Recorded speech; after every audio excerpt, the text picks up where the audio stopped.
ખબરોમાં બન્યા રહેવા માટે બેલ આઇકોન દબાવો અને એબીપી અસ્મિતાને સબસ્ક્રાઇબ કરો. રાજ્યની ટેકનિકલ અને એન્જિનિયરિંગ કોલેજની ફી મામલે હજુ કોઈ નિવારણ ન આવતા કોલેજ સંચાલકો અને વિદ્યાર્થીઓ અવઢવમાં મુકાયા છે.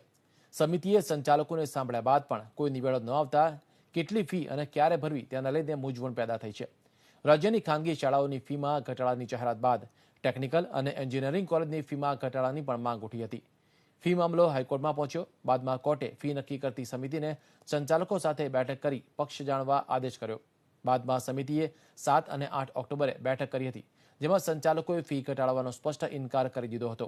ત્યારબાદ સમિતિએ સરકારને રિપોર્ટ આપવાનો હતો, પરંતુ આજ દિન સુધી રિપોર્ટ સુપરત કરાયો નથી. જોકે સમિતિના સભ્યોનું માનીએ તો ટૂંક સમયમાં જ કેટલીક બાબતો રિપોર્ટમાં જોડી સરકાર સમક્ષ રિપોર્ટ રજૂ કરાશે. ત્યારબાદ સરકાર તરફથી ફી મામલે નિર્ણય થઈ શકે છે.